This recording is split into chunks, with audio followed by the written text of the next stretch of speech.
All right, so Corbin Burnes is going to be an Arizona Diamondback. I saw this news late last night, and this was surprising. I was thinking he was going to go to an NL West team, the Giants, but not the D-backs. But it seems like the D-backs, they gave him obviously a lot of money, 6 years, $210 million. And there are other teams, I think the Blue Jays, the Giants, that may have offered him more money. But with Arizona and, the taxes, the comparison there between California and Arizona, I don't know, to be honest. I don't know about Canada's situation, but that obviously ends up being a difference. And I think Corbin Burnes lives in Scottsdale. I thought I saw that on social media, so makes sense for him. But I didn't think he was going to go. I thought he was going to go to more of a contending team. Now, I'm not saying the D-backs are the Miami Marlins. They can contend. They just made it to the World Series a couple years ago. I get it. But I still don't view the D-backs on the same level as, the Dodgers, as us, if we can make some moves here. Obviously, we haven't, but there's still time. It's December 28th. There's still a lot of options out there, including the main guy, Roki Sasaki, who isn't going to sign until mid-January when the international bonus pool monies all reset for teams for 2025. There's still a lot out there. But yeah, Corbin Burnes going to the D-backs. Obviously, it's another kind of kick in the gut for us Padres fans.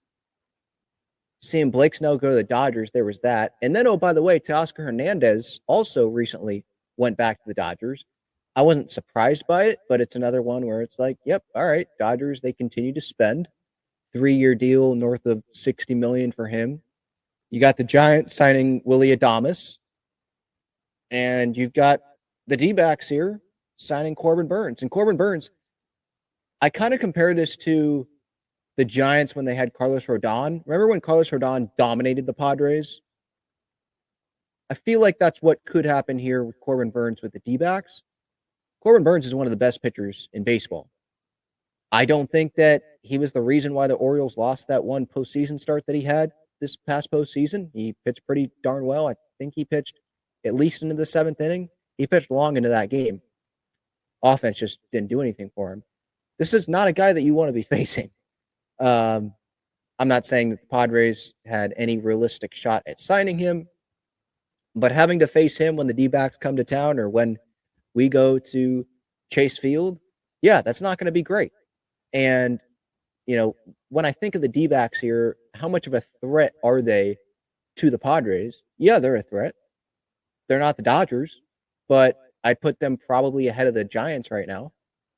And where would I put the D-backs in the NL West? I'd probably put them behind the Padres. I'd say Dodgers, Padres, and then the D-backs. Rockies obviously shouldn't even be in Major League Baseball. But yeah, with those 4 teams, I'd say the Giants are 4th, with the D-backs 3rd. Their lineup still doesn't scare me a ton. Looking at it right now, they could add, but Corbin Carroll, Ketel Marte, they did add Josh Naylor at first base. Lourdes Gurriel Jr., Jake McCarthy. But then after that, there's Eugenio Suarez can get you, obviously. But I feel like he is not what he used to be when he was with the Reds and, having those all-star years. And the bottom of the order, it's the bottom of the order. If the Padres can, let's say they bring back Jurickson Profar, we'll see what they do with the catching situation. And obviously we'll see, do they trade Luis Ariz or not? Do they bring in, what is the DH bat that they bring in? I still, though, like the core of this Padres lineup better than, the D-backs lineup.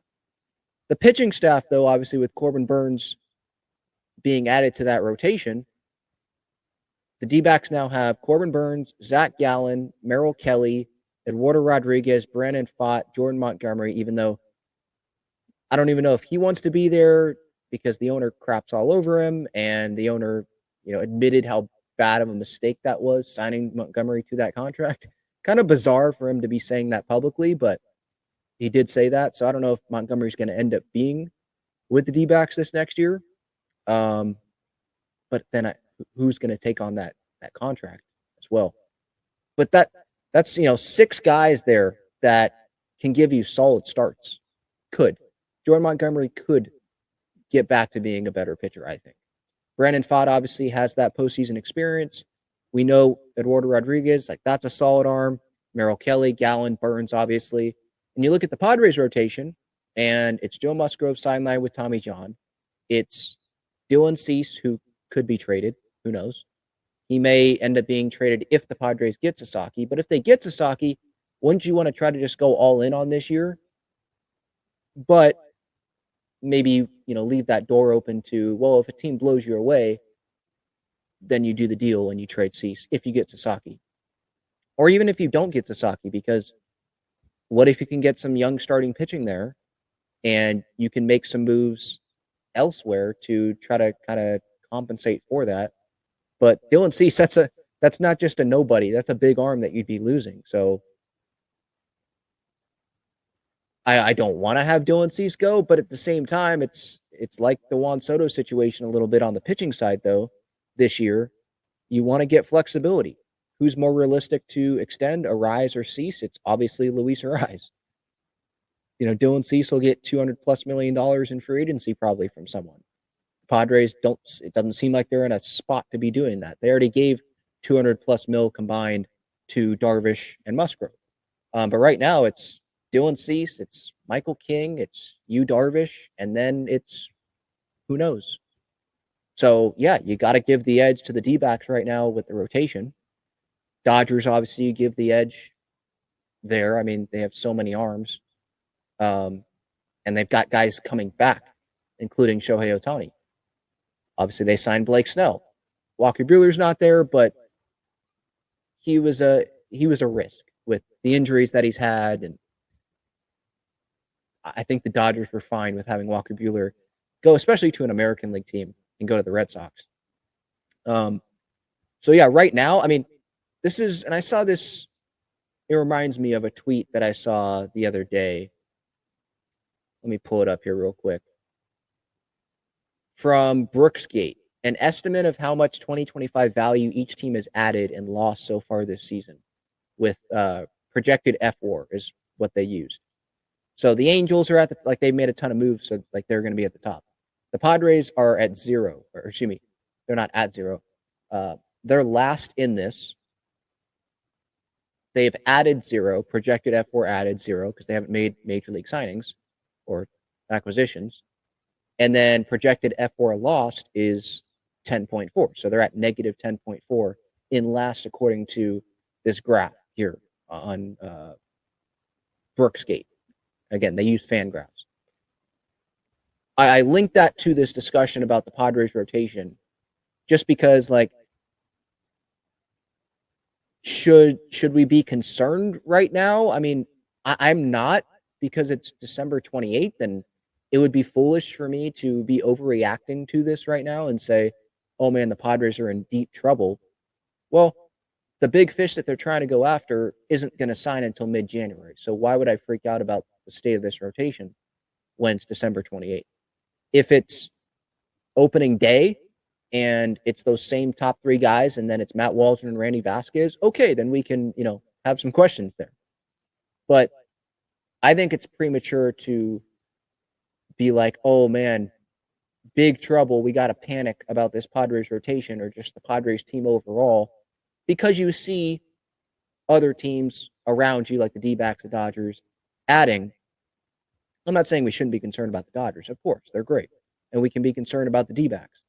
But I think, especially with the team like the D-backs and the Giants, for that matter, they are spending money that the Padres have already spent, if that makes sense, right? Like the Padres, huge contract for Fernando, a couple of those to Manny, Musgrove, Darvish, Cronenworth, Suarez, Merrill. They're probably saving for that. And we'll see about Michael King. We'll see about Luis Ariz.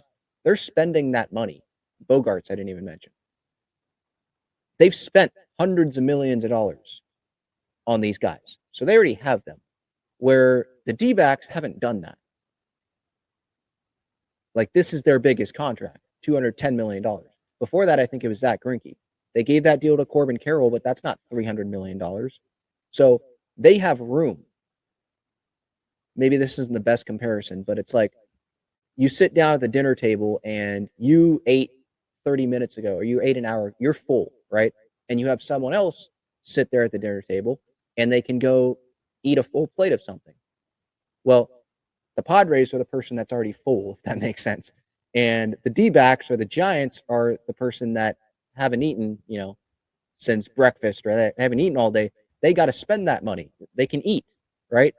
So I do at the same time, I understand why Padres fans are frustrated. I am too, by the way. I'm not asking them to sign Blake Snell. I'm not asking them to sign Juan Soto or Corbin Burnes. But just the deals I think that are reasonable for a team that was close to knocking off the Dodgers, sellouts all over the place, made the postseason, so they got postseason revenue, to just, bring back pieces that were important to this last year's team or sign players under reasonable deals. And again, maybe that will come this offseason with adding Roki Sasaki. That obviously is reasonable, more than reasonable. But I'm still frustrated by them not bringing back Higgy because I thought that was a pretty reasonable deal. If they bring back Profar, we'll have to see what the money's going to look like there. But just overall, looping it back here to, okay, the Padres, they see another big guy signed somewhere else in the NL West. I'm not super frustrated by that because, again, the Padres have already spent a ton of money on star players. They already have a core, right? And it's unfortunate that one of those core guys, had Tommy John, he's going to be out for 2025. That's just what it is. And it sucks that other teams in the NL West are making moves.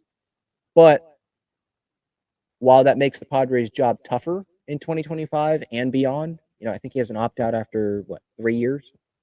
And then if he stays, Corbin Burnes has like a 14-team no-trade list. But yeah, it's frustrating that other teams around you are getting better. But I think the Padres, they were better than the Diamondbacks. They're better than the Giants. Even, I think, with the Giants adding someone like Willy Adames. So I'm not freaking out about this. It sucks, but I'm not freaking out here on December 28th. I'd love to hear your thoughts in the comments on where this Padres team stands, what you think they should do here, your reaction as well. Just Corbin Burnes going to the D-backs. Again, I was surprised. Was not expecting that. I thought he was going to go to the Giants because they have a bunch of money to spend, obviously. That seemed like the main team being mentioned with Corbin Burnes was the Giants. The Diamondbacks, I'd never heard them mentioned with Corbin Burnes. And then he signs there, I think, late last night. So, yeah, it sucks, but there's still time until I start to freak out. Diamondbacks rotation looks pretty dang solid. The Padres, though, they have time for their rotation to also look solid.